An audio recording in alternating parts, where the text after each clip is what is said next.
So hello and a very warm welcome to the 6th edition of our still brand new EuroELSO webinar series. Today we are discussing the controversial but very important topic of left ventricular unloading during veno-arterial ECMO, the whens and hows. And it's a very special opportunity for us today because we have our previous president, Roberto Lorusso, with us, who is currently the director of the ECLS program at the Cardio-Thoracic Surgery Department of the Maastricht University Medical Centre. He has been very active in all sorts of different activities with respect to ECMO, and we are very happy to have you here today with us. Now, before we start the presentation, I would like to note to our participants that during the webinar, you will be able to enter your questions into the webinar tool. I will collect your questions and then after the discussion pass them on to our experts so we can have a lively discussion of what you have heard and see what your questions are.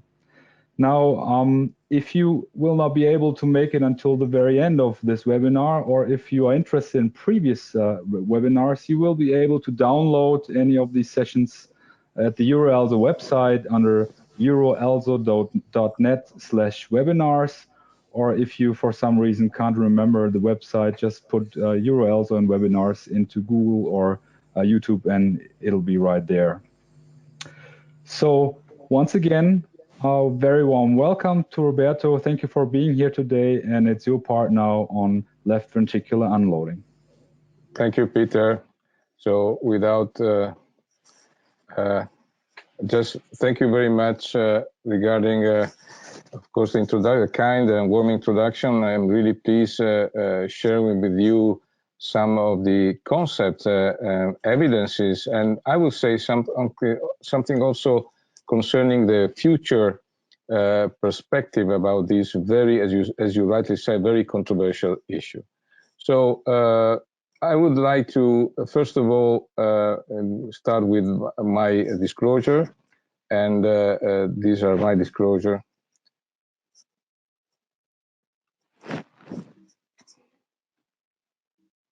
Sorry.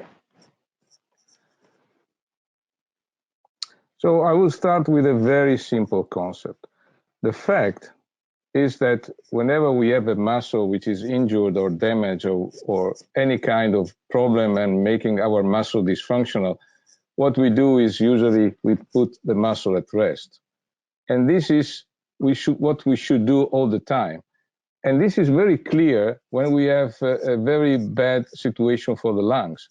And you know that we have, of course, some strategies, but we can also injure our organs like the lungs, with the treatment method. So we have a sort of a controversial issue. So we should protect somehow the damaged organ, but sometimes we damage. And this is actually what we are doing with the heart. Because with the lung now it's quite clear that with some kind of treatment, you induce additional harm.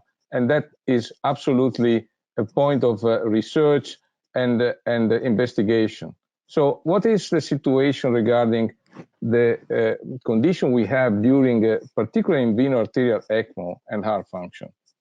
The normal heart, this is a pressure volume loop, is quite clear. You have a stroke work, you have end-diastolic pressure, and systolic pressure, and the volume. This is the normal situation. But whenever we have a damage, when we have a dysfunction situation, of course, the situation changes. The heart works much less, and we have an increase in the intrachamber pressure. But what does it happen, or what does we have when we start with the veno-arterial ECMO? And then it's quite clear now. I mean, this has been shown quite repetitively that if you start in a situation of the damaged heart, of the dysfunctional heart, a veno-arterial ECMO, the flow going against the opening of the aortic valve increases the intracardiac pressure and somehow decreases, of course, the stroke volume of the heart. So in one way, we are certainly not helping. So as I said before, we are not putting at rest the heart. Actually, we are increasing his work. But of course, if we try to help the heart. At the same time, we unload. So we combine unloading and support. As you can clearly see, the pressure volume loop goes towards, let's say, a better direction. So we have a reduction, particular reduction of the intrachamber and intraventricular pressure and intra-arterial pressure. And this is very important for many reasons we are going to discuss. But what is the situation about the other kind of system we have? You can see here, I don't want you to go through, but you can clearly see that according to the type of system you use, of course, there are different effects, and this should be taken into consideration when you are going to consider and, of course, implement some kind of left ventricular unloading. But again, we will discuss later in details about these facts. So first of all, what is the situation during VA ECMO? You can see here that as we showed with a slide before, there is a left ventricular overload. Not all the time, but very often. So we have the dilatation, we have the increasing left ventricular pressure and left atrial pressure. We certainly may have a pulmonary congestion and then pulmonary edema. But the increase in the intracardiac pressure, as you know, increase the wall stress, the oxygen demand. We can induce cardiac ischemia, and of course we can also deteriorate what is the possible cause of heart dysfunction, like for instance, post-myocardial infarction.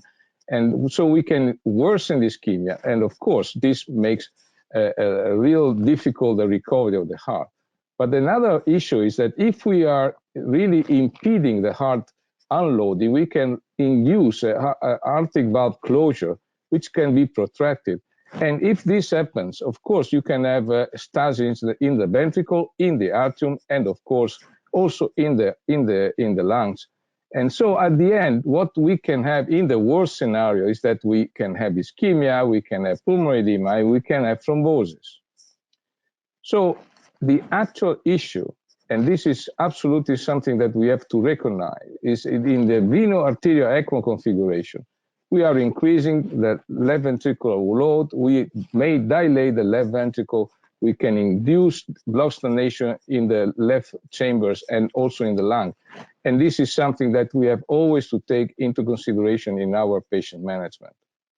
And what to say in this situation? I mean, you know that if you have such a situation, this is a patient on ECMO, I mean, you can absolutely predict that the intrapressure cavity is very high, and this heart is not going to empty or to unload very efficiently. And so you can see here from already the mitral valve is barely opening, and the same thing is for the aortic valve. So this is a very, very critical situation that you have to check, you have to continuously and periodically monitor, because this is one of our worst enemies in the ECMO patients. So, but what is the frequency? What is the incidence of such a situation? And after all, is the left ventricular unloading critical for winning an outcome? Because this is at the end of the day, always the question for us, very important. So this is the first paper I would like to show you, because it's something that gives you an idea of how variable is the perception, and also how the physician and the professional are meeting every day in this respect. So from the Regensburg Center, you can see here that in more than 600 patients, in their experience, the rate of left ventricular unloading need, which means that they did it, was less than 2%. And the reason why is that because in their hands, they use the famous statement, less is more. They try to accept a mean arterial pressure lower than 50 millimeters of mercury, even if they have no pulsatility for more than 24 hours or even longer, which is really something that, for instance, in my hand, I would never accept more than 3-4 hours. Low flow rate, they go below 3-4 liters as long as lactate decreases. And of course, they apply a restrictive fluid management. And they use a higher positive end expiratory pressure, which can be of help to increase the right ventricular drainage and therefore the left ventricular loading. This is another paper which was published in Asayo Journal in 2017. And this is from the Columbia group. And you can see that in their experience, 7% of the patients required an immediate decompression. And 22% of the patient had a subclinical. So there were some signs of, let's say, stasis in the ventricle, but not so to warrant immediate decompression. So you can see here, we are talking about different numbers, not anymore 2%, but 7% or 22%.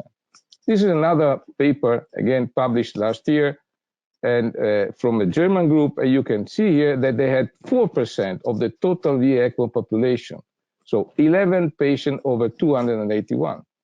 And you can see, and this is very important, you can still acknowledge that this problem can occur in some categories of patients. And in fact, you can see that half of the patients were after post-cardiotomy, so were in the post-cardiotomy condition, so after cardiac surgery, and half were after cardiac arrest.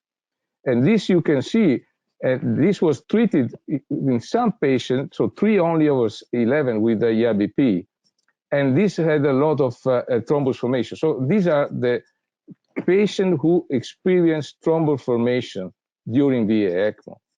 And what you can see here, that the 30-day mortality of the patient who had, of course, thrombus was much worse than the patient who did not experience, which could appear or sound very, very trivial and very self-explanatory. But just to tell you that once you are in that conundrum, the patient outcome is going to be very poor.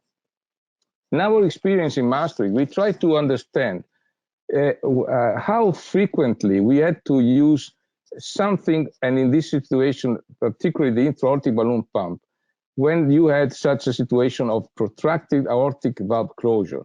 So we could see and we could detect in this veno-arterial ECMO patient that unfortunately the aortic valve was continuously closed. So we had to do something. So we, in our hand, the first tool we use is the application and implant or intra-aortic balloon pump.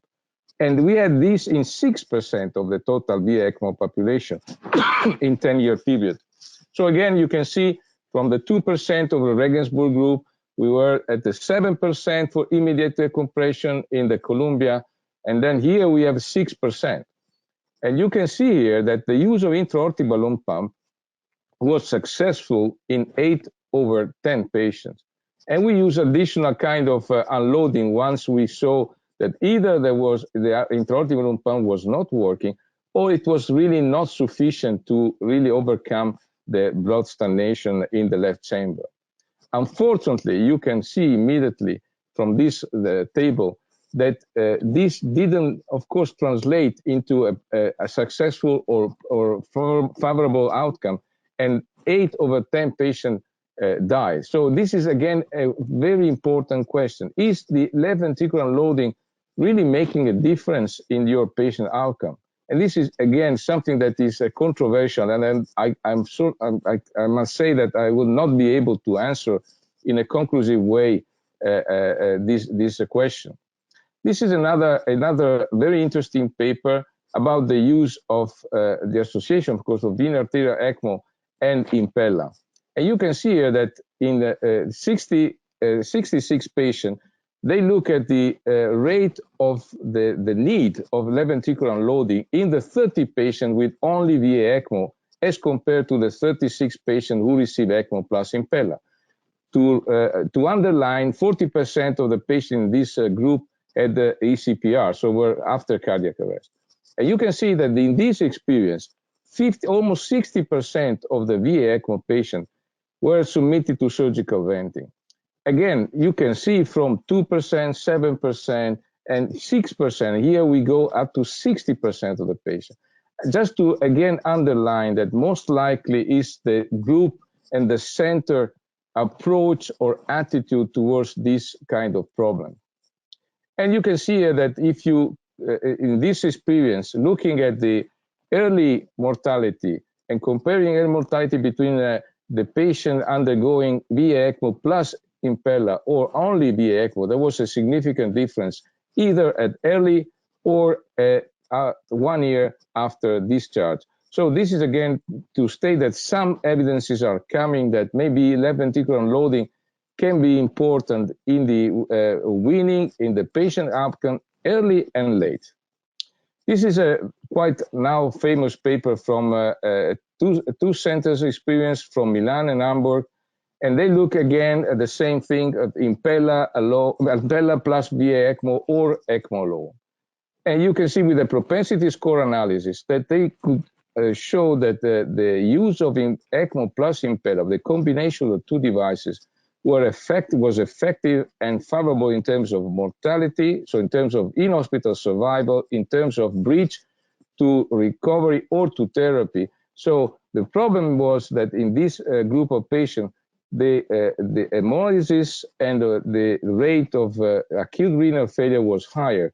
But certainly in terms of weaning and in terms of in-hospital survival, the combination of the two devices was certainly an advantage and favorable. And you can see here that at the end, what you want to have is really a recovery of your left ventricle. And this was a left ventricle which recovered after venting, after 1 week of venting in the pulmonary artery. And but when so to decide and when to apply unloading, I think that this is a very useful table. You can find this in a perfusion article, which is going to be published very soon. And you can see, you can follow some variables connected to the arterial pulsatile arterial line, so the systemic blood pressure line, the central venous line, and very important, some aspects of the echocardiogram. You can see here the signs of left ventricular and the left atrial distension, the presence of, of course, the performance of the aortic valve, whether the closure and opening is effective or not, the smoke-like effect, and other kind of variables. And you can see here, you can make a grading. So you can have a mild, moderate, or a pulseless situation. And of course, these are situations which are really jeopardizing the patient. So you can follow this indication. And whenever you have really moderate signs of ongoing situation, negative situation, of course, the left ventricular unloading should be strongly considered. But whenever you have additional signs, which are really, in my point of view, very important, like a pulseless blood pressure line, or you have increase in the left ventricular cavity pressure, and of course also the wedge pressure, and all the signs of left atrial, left ventricular distension, smoke-like effect with severe, and so forth. I think that these really, all these situations and signs really deserve immediate action, which is, of course, the application of left ventricular unloading technique, and then we'll discuss about what kind of method. This is a very recent publication, which I really, suggest to read, because it has a very important and very descriptive information about this complication. And you can see here, it's actually the same concept, but again, it's looking at the presence of the smoke-like effect in the left ventricle and left atrium, and looking at the pressure you have, and then you can start really acting on your ECMO flow and on some very simple action you can really apply. But once you see that you have some very important signs, like a very severe smoke-like effect, a very severe increase in pulmonary wedge pressure, and you still need high flow because lactates are not going down. You have also regurgitation of the mitral valve or the continuous closure of the aortic valve. Then, of course, you have to go either with a left ventricular unloading or the left atrial unloading, and we'll discuss later this aspect. And you can see here, you can also apply other kind of methods, like, of course, the fluid restriction. But you have really always to consider all these aspects that I mentioned before. So these are aspects that you have to follow really carefully, at least every day, I would say morning and afternoon, because in my point of view, you cannot accept to have really important as severe signs of left ventricular distension, dilatation, and stasis, and wait for hours. I think this will lead for sure to a very unfavorable and dismal prognosis of your patient. And you can see here, this is a very, I think, a very useful suggestion by Amarelli and colleagues to also understand whether you need to apply a left atrial unloading or left ventricular unloading. And these aspects you have again to keep in mind, like the presence of aortic regurgitation, the presence of mitral regurgitation. In this situation, maybe an atrial unloading is more favorable, more effective. Instead, if you have, of course, more a left ventricular related issue, and you have the use of diuretics, inotropes, or pulmonary drainage not working, maybe you have, of course, to consider a left ventricular unloaded technique. Then, but how? Because we discussed about the pathophysiology, we discussed how to follow and to carefully check in your patient which are the situations at risk to develop left ventricular distension, dilatation, and stasis. I think that, first of all, you have always to bear in mind that you can start with a very simple thing, which is really using drugs. And there are some so-called pharmacological venting. You can start with inotropes, and we know that you should not go very high. You can start also with vasodilator, but of course, all these aspects should be, of course, taken into consideration if possible, like reducing the blood pressure or use a little bit of inotropes, but not very high. But this is something to be taken into consideration at the very first action and very first reaction in case you see the situation ongoing. But there is also some kind of action you can take with your ventilation. And if you use higher PEEP, if you use a prolonged inspiration time of lower tidal volume, this can make the right atrium drainage even more effective. So you will increase your drainage and maybe reduce the left ventricular loading. But which are the ways that are usually applied in veno-arterial ECMO? And this is a paper that my group published 1 year ago. And you can see here that the way the left ventricular unloading is applied are the following. So you have a 1/3 almost using transaortic, so basically impella. In 1/3 use intra-aortic balloon pump. And in 1/3 again, we have left atrial, so transeptal or septostomy. And you can see in a very, very lower rate, we have for sure the least was the pulmonary artery, but also the left ventricular, which in my point of view was certainly one of the most important ways. It came out that only 11% of the time the left ventricular apex is considered the target for left ventricular unloading. And of course, you can also, we have to underline that you have to consider that you can achieve that with a percutaneous approach or with a surgical approach, which is more direct. But all these kind of situations have, of course, some pros and cons. I don't want you to go through because this is, again, available in a published paper. But I think you have to consider these aspects. You have to consider that you can achieve a direct or indirect left ventricular unloading. You can have a less or more complex procedure, and this is certainly related to complications which will be discussed later.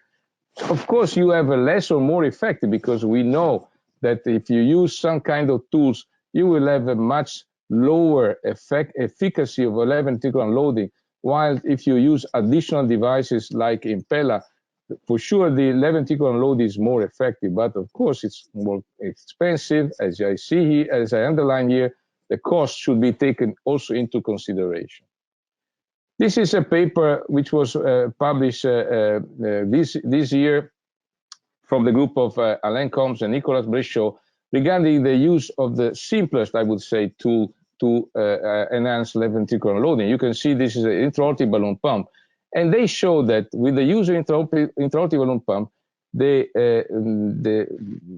the situation of the lung congestion was much better, and this was absolutely comparable. And you can see it from the group of patients receiving intra-aortic balloon pump as compared to patients without. And it was significantly better, the lung situation, lung condition in the patient who received the intra-aortic balloon pump. And you can see here, again, the probability of pulmonary edema was much higher in the patient who did not receive intra-aortic balloon pump. Again, underlying that the simple use of intra-aortic balloon pump may somehow reduce the lung congestion and therefore the left ventricular emptying. This was shown also by us, as I said. Just the use of balloon pump was able, in 8 cases of attempt, to make the aortic valve opening again, which was unfortunately an adverse effect of vein arterial ECMO. And this is something that, again, is really easy that you should take into consideration as the first line. The most simple, the less expensive, and well known. Then, of course, we have additional situation and possibilities and options like septostomy. This is an animal model. We are now studying very carefully to understand exactly the potential and the way of inducing such a condition. And of course, this is useful for both left atrial and ventricular unloading. But of course, as you know, the function and the efficacy is a little bit unpredictable. Sometimes it's a little hole, sometimes it's really big, and therefore may require in the future additional intervention like plaster to close the hole. And of course, you need to have some expertise in-house because this is not something that you can really improvise in all the centers. Then we have the tandem heart. You know, it's a transeptal cannula, which is then connected to a pump and oxygenator, and then the flow is diverted and it's reperfused in the femoral artery. But that was not really very, let's say, popular, but it's still an option that we could take into consideration. And of course, the direct, as I said, the surgical, so-called surgical approaches with a direct left ventricular APES approach to position the cannula. And this is quite, I would say, I would have considered more popular, but as I showed you before, it's only in 11% of the time it's the approaches chosen by the ECMO users. And of course, the most popular nowadays, I must say, is the transaortic suction device with the Impella. And we know the Impella has many advantages, but of course has also some downsides. First of all, the cost, but also other kind of complication. And this is what I call it the two crutches, because when, of course, in a situation of cardiogenic shock, you could use arterial ECMO, vein arterial ECMO and Impella to improve your patient. And I showed before this paper from Pappalardo, and as I showed again, it's the hemolysis one of the major issue in this respect and should be taken into consideration. This is another paper just released from JACC, and you can see here how effective is the combination of Impella and ECMO. And here you have the pulmonary wedge pressure with ECMO only, and as soon as the Impella was positioned, you can clearly recognize the positive effect of Impella. But what to do with such a patient? I always show this situation because the patient I operate in acute phase with very, very bad right ventricle, very bad pulmonary situation. And we use an hybrid approach with the pulmonary artery venting in the surgical arena. And this is a case which was very bad with chronic right and left ventricular dysfunction, acute pulmonary embolism, aortic stenosis, free vessel disease, renal failure. So that was really, really a difficult patient, as you can appreciate here. So I think the use of venting, a preventive venting, and using a dynamic configuration was really helpful in this case. And what we do, we put an additional venting, which is also a left ventricular indirect venting, and in the pulmonary artery. But of course, you have to be careful because the pulmonary artery drains less than the right cannula. So you have to position an Hoffman clamp, otherwise you can have a sort of reduce flow and drainage from the pulmonary artery cannula, and then you can have thrombosis.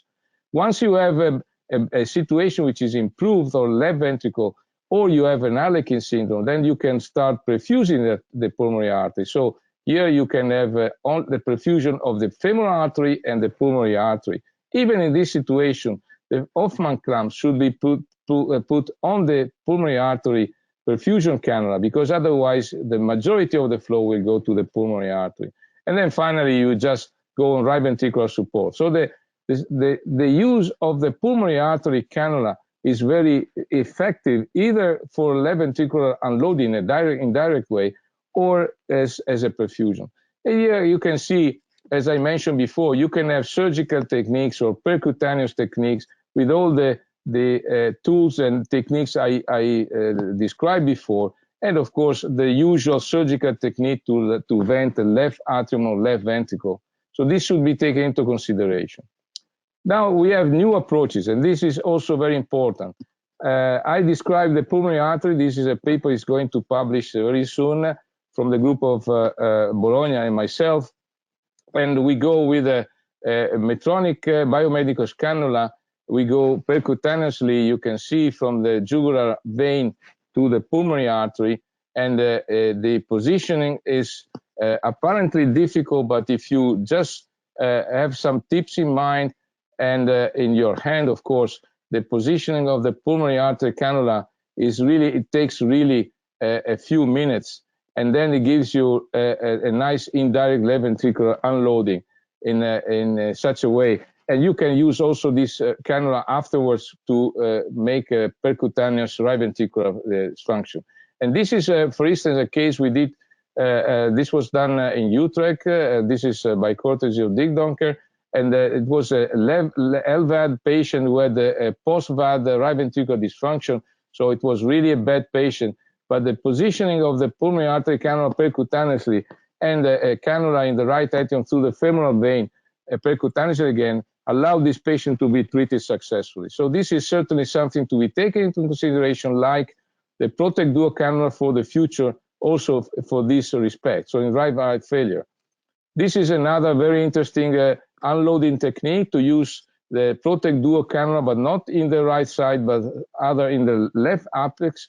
You can see here, you can introduce in the apex of the left ventricle and aorta, and then you have the left ventricular venting and the perfusion in the ascending aorta.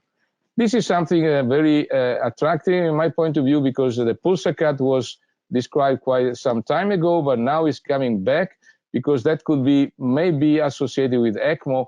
The PulsaCat uses the console, the intra-aortic balloon pump, so it sucks from the left ventricle and gives the blood back in the ascending aorta. So this should be also investigated in the future. So as I said, the new evidence of the left ventricular unloading was just recently highlighted in a paper published in JACC about the effect of left ventricular unloading on the infarct size after myocardial infarction. And the animal model showed clearly that if you apply a longer left ventricular unloading before reperfusing the heart, the effect was to reduce the infarct area in a significant way.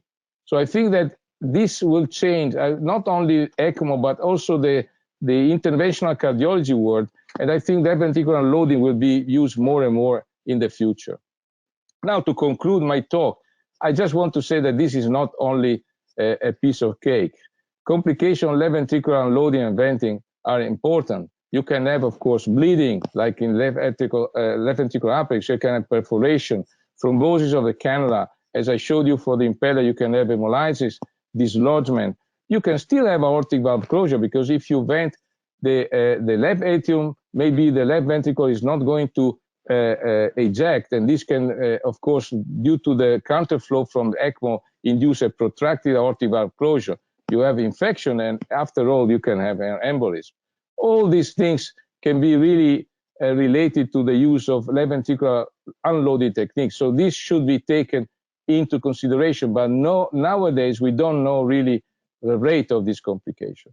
So to summarize, I think that left ventricular unloading will be more and more important, but we still don't know if left ventricular unloading is underutilized what is the real rate of this necessity, and it really matters in terms of ultimate outcome for the patient that I showed. How and when, of course, it's still controversial. And of course, what about complication and cost? We still don't know whether this will be the major shortcomings of this technique. So in conclusion, I think that I showed you that the use of a protective heart management, like we use a protective lung management, is a new concept that we should take into consideration. I think the protective management for sure is left ventricular unloading, which can be achieved in many ways, reducing the flow, unloading directly and indirectly left ventricle, using drugs, using ventilator strategy, but still you have to, of course, monitor this situation. You have to look for that, because if you don't do, you will have a lot of problems in your ECMO patient. Of course, we have new evidences, new tools, and I think this will help not only us in the ECMO world, but I think also in the cardiology, particularly after acute myocardial infarction.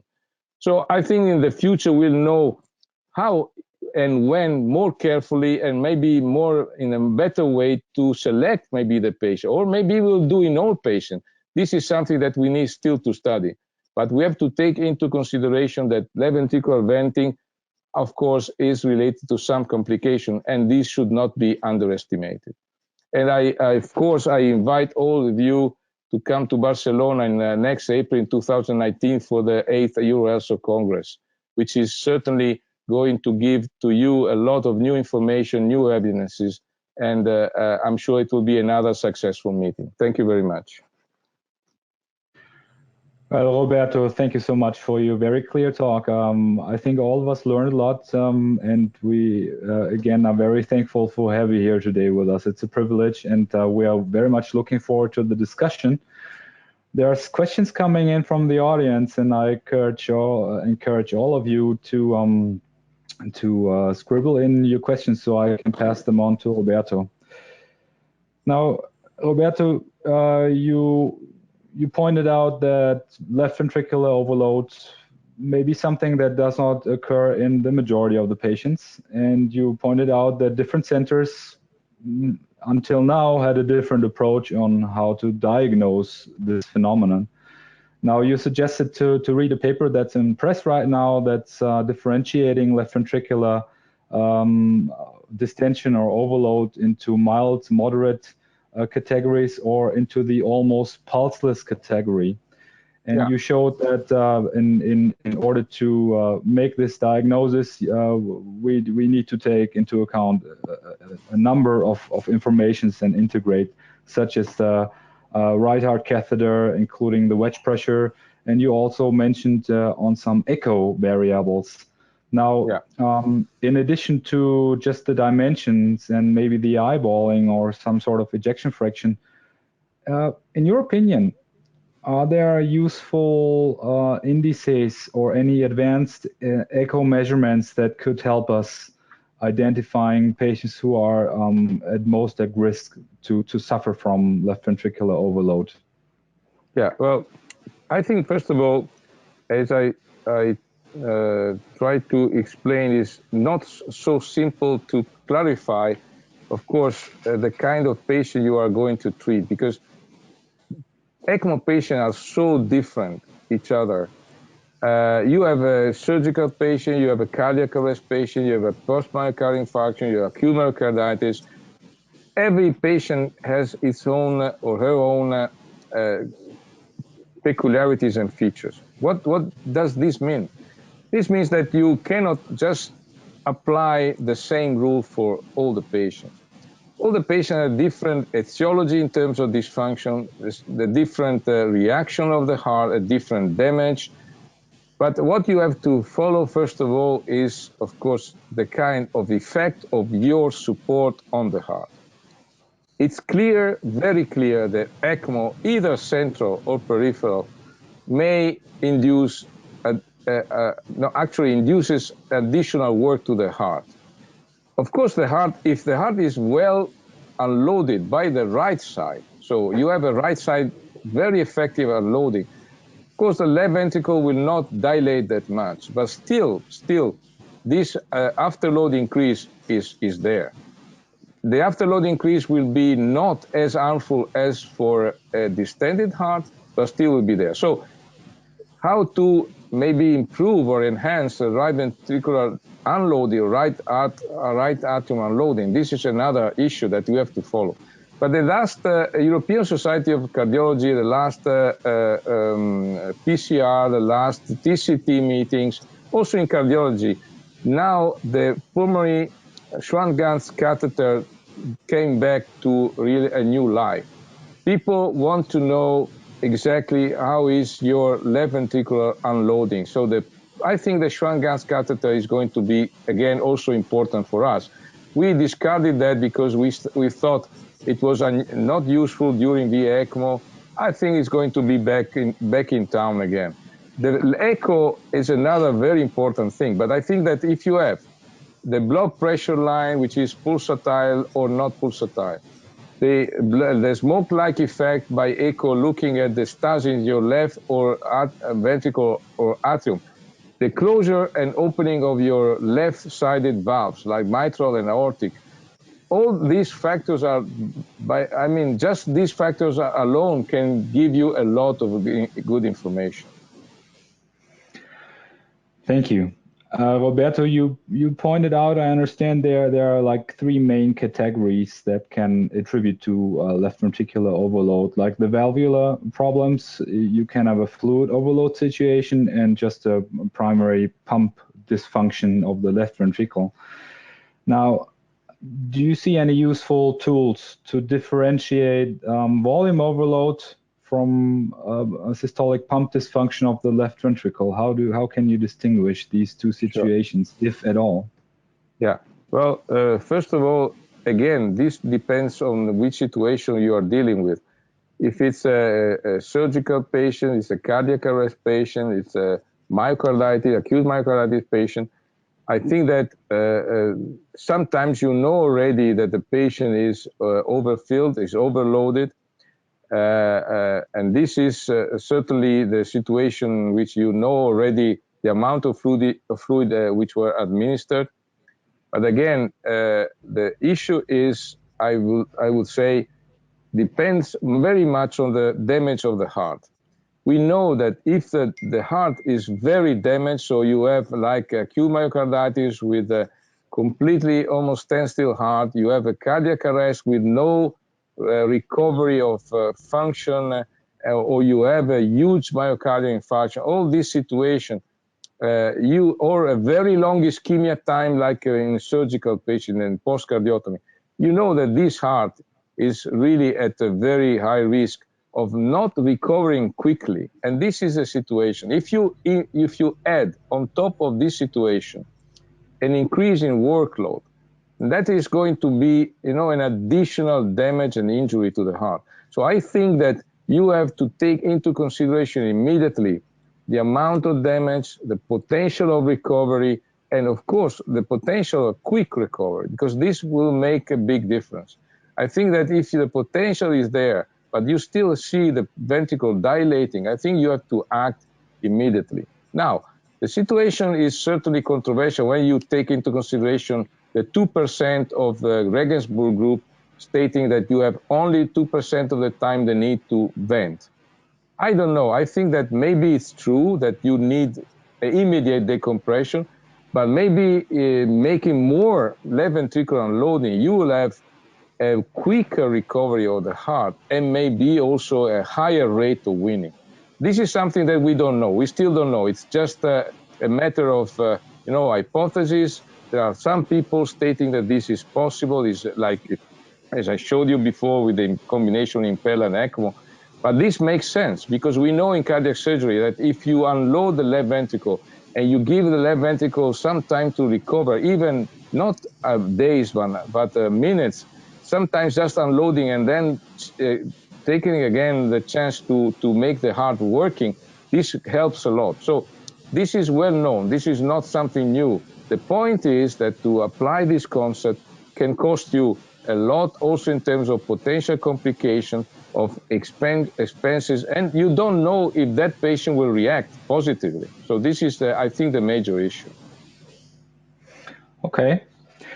Now, we have received a couple of questions about the possibilities of conservative management prior to escalating to any kind of surgical or transcutaneous venting. And those questions are regarding like a pharmacological venting and also PEEP. And I would like to ask you a bit more in detail on which patients would you consider for a trial of a pharmacological venting, as you say that in some situations it's very clear that this may be not enough. So how do you approach this this issue? First of all, the PEEP is the thing that you can apply quite immediately, and this can be done in all patients, I would say. Of course, unless you have a very, very bad lung situation and condition, but I would say that the PEEP can really increase a little bit the pressure in the pulmonary artery, and this will reduce the ejection from the right ventricle towards the pulmonary artery, and this will increase the drainage from the cannula position, the right atrium. The drug, let's say the so-called drug venting, trying to use a little bit of inotropes to increase the left ventricular ejection, or the use of vasodilation. I would say the inotropic, let's say, concept is of course something that you can use. But again, if you have a heart with a big damage, of course what you don't want is to give inotrope to this damaged and injured heart. So maybe you could use a little bit of vasodilator to see if you can increase the ejection, the antegrade ejection of the left ventricle. But if the heart is really damaged, I think that you should not give a lot of inotropes. You should not, let's say, rely on let's say reserve, the heart reserve. I would use more the possibility to unload the left ventricle in this situation. But of course, if you can start with a little bit of vasodilation, if you can start with a little bit of inotropic with the adrenaline or the butamine or milrinone, or they use also levosimendan. But again, the issue is that if you are acting on a very damaged, very injured heart, this will not really help you for the recovery, at least in my point of view. Okay. So my next question would be on the underlying conditions that lead to heart failure. You mentioned very clearly that there are distinct differences. Now, take a given reduction of the systolic pump function and then say it's on the one hand a patient with a coronary artery disease who may not have underwent reperfusion until now, and on the other hand, with the same reduced ejection fraction, take a patient with a chronic condition, let's say like a dilatative cardiomyopathy. What's your first thought about the differences on how to approach these situations, apart from maybe that one should go reperfusion if feasible? Are there any distinct things that you think of? Yeah, absolutely, because in the first case in which you have an ischemic damage, again, of course, you have to unload the ventricle to reduce the potential, the negative effects of the left ventricular increase, the increase in left ventricular intracavitary pressure, because this will increase the subendocardial ischemia, will increase ischemic damage. In a chronic cardiomyopathy, I think that the only thing I would really look at, it would be to avoid distension of the left ventricle, to avoid pulmonary edema, to avoid the blood stasis and therefore the threat of thrombosis. So in one way, I think that the two situations can be comparable in terms of need of action, but of course, the target of your treatments are different, because in the ischemic you don't want to create additional ischemia. In a chronic dilated cardiomyopathy, what you don't want, because the heart is already dilated, is that your stasis will increase. This can happen also in the ischemic heart, but usually in the ischemic heart you have the non-ischemic portion reacting and hypercontractile. So you have some compensatory mechanisms which are not usually present in the chronic dilated cardiomyopathy. So at the end, of course, your target could be different, but the effect is that you have to unload in one way to reduce ongoing ischemia, and the other one is to reduce blood stasis and lung congestion, which will be the same target as also in the post-ischemic situation. But I think the targets are different. Okay. Now there's some more detailed question, and I'm absolutely aware that it's very difficult to note on singular parameters. But there's a question on the minimum pulse pressure that you will find acceptable prior to putting in any venting technique. Is that something you can comment on? Well, I think that it's not let's say a trivial question. It's very important. I never look only at the let's say the delta, so the pulse pressure. I never see only at that. I want to see exactly the echo. So we look at the echo, we look at the pulse pressure. If you have a pulsatility with a good aortic valve opening, sometimes the ejection is enough to unload partially the left ventricle. Of course, it will not be maybe a full unloading of the left ventricle, but I think that as long as you have at least 10 millimeters of mercury, but I would never say you have a limit or you have a threshold. I want to see the performance of the aortic and mitral valve. If the aortic valve is opening rather effectively, and this means that usually you have quite a delta, so you have a pulsatile pressure, and your ventricle is not distending. So whatever pressure you have, this is acceptable. Again, I'm not saying that in this patient you should not unload. Maybe even in this patient with the opening aortic valve, with the pulsatile pressure, maybe unloading would make the recovery more, quicker. But this we still don't know. But what we know for sure, it's that your aortic valve or mitral valve is not opening effectively. If you have stasis sign in your left ventricle or in your left atrium, your chances to get thrombosis, your chances to have high subendocardial ischemia are very high, and your patient is going to have really a lot of additional problems. So I don't want to say that you have a threshold, but you have to look at your pulsatile pressure and the left chamber valves. This is a combination of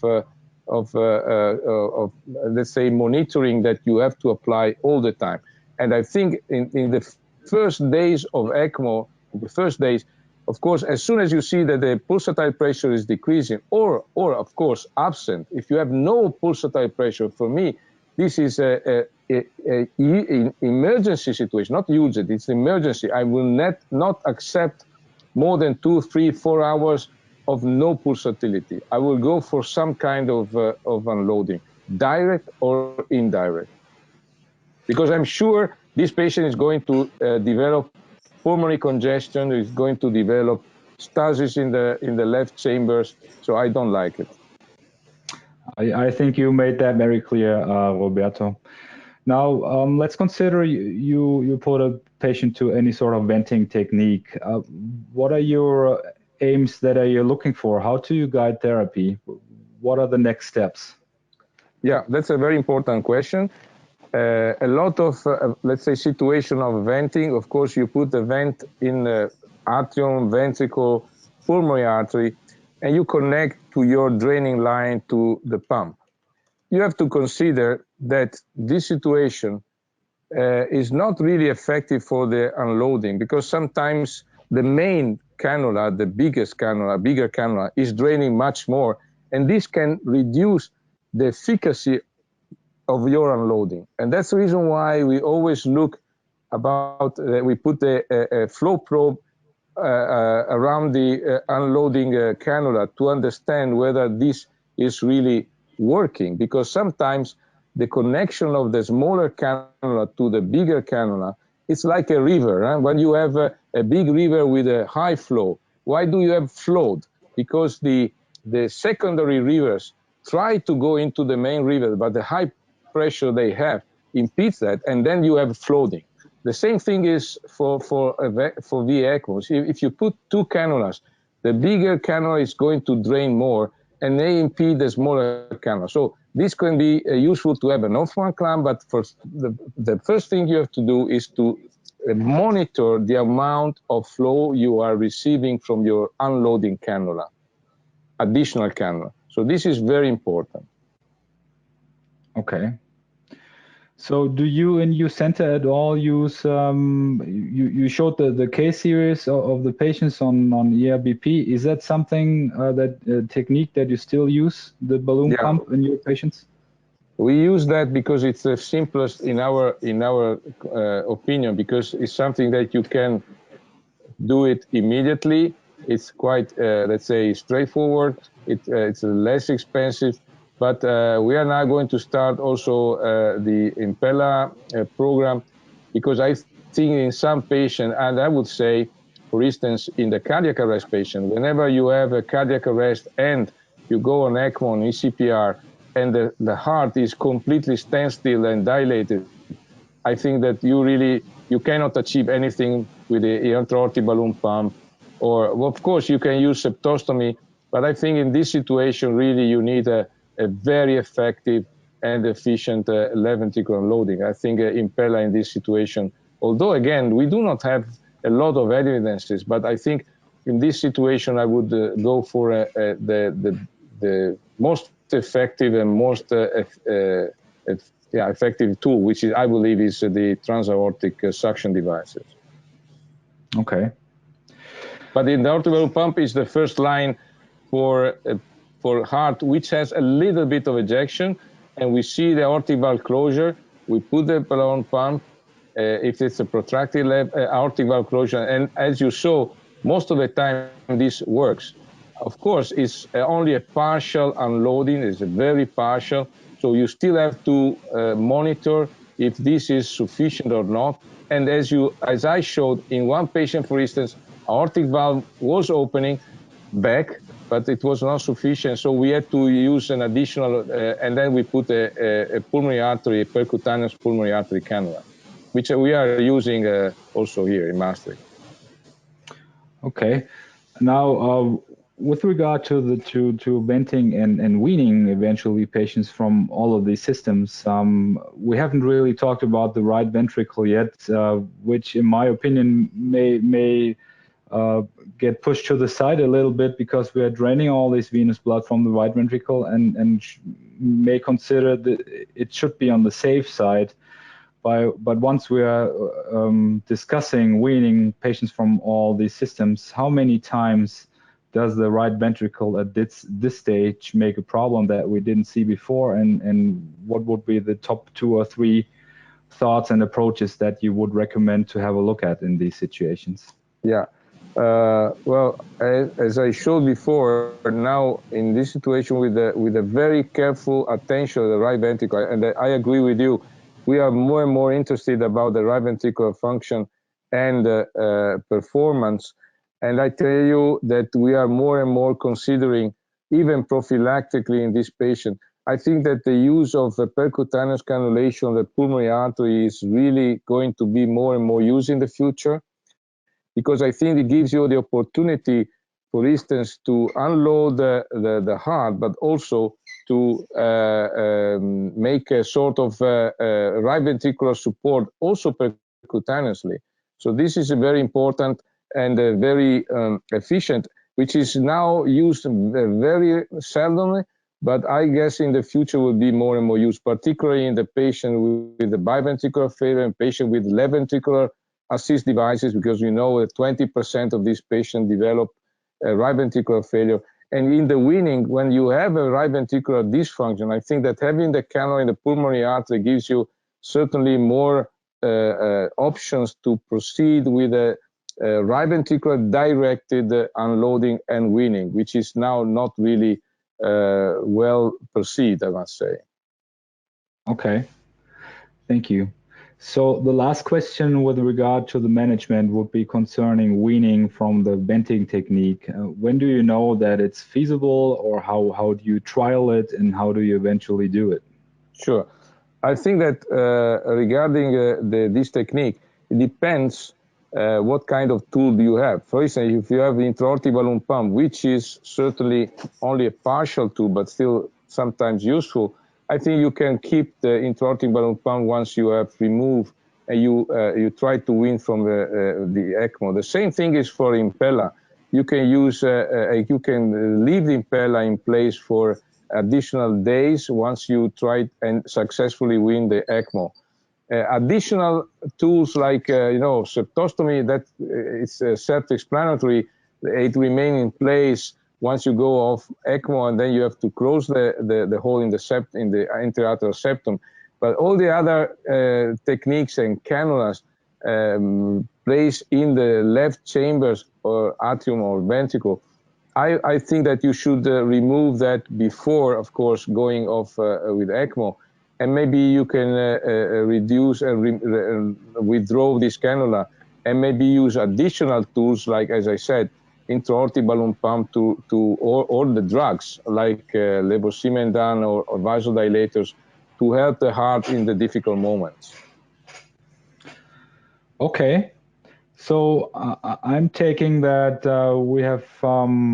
we're just sort of getting there to define the problem in the way that most of us will agree to, but nevertheless, we deal with very specific situations, and every patient is different, and we have to consider a lot of things when taking these decisions.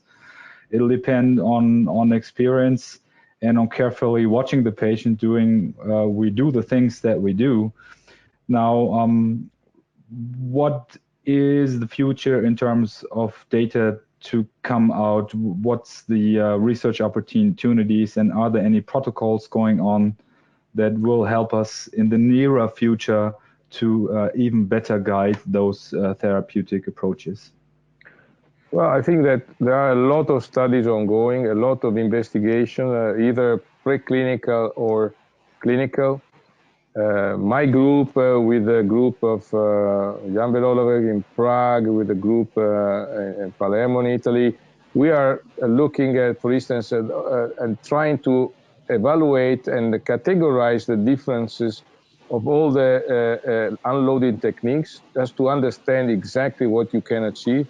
But of course, this can be done in animals. In patients, a little bit different and difficult. But of course, studies are required, because we have to understand really more and more if LV unloading is really an essential part of all VA ECMO patients, or only to be considered in some of them when you have really the dysfunctional dilatation and stasis, or maybe this should be done in all patients just to make the winning more likely, the recovery quicker. So these questions are still there, still on the table, and we have to address them because they are very important. Because I have the feeling that we will do more in the future. We'll have more devices, we'll have more, let's say, configuration, we will have more tools, and we will have more understanding, I believe, because now it's still quite partial. The amount of knowledge we have, the amount of understanding is still quite poor, or quite limited. So we need to do more research, clinical, preclinical, and I'm sure a lot of groups are working on that direction. And I believe in the next 2-3 years it will be really interesting time to understand and to have inputs from this respect.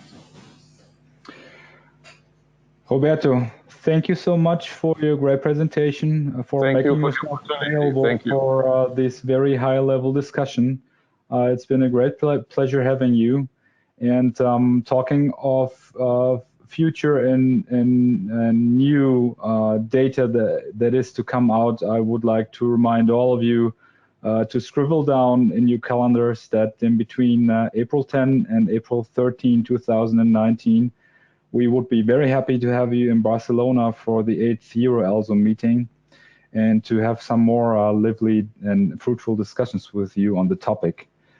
Now, if you came in late for this webinar today, don't worry about it. You will be able to download it within the next days on the EuroELSO.net website. It's euroelso.net/webinars. And if you, for some reason, can't find it, you will find it on Google or on YouTube by putting in the search criteria.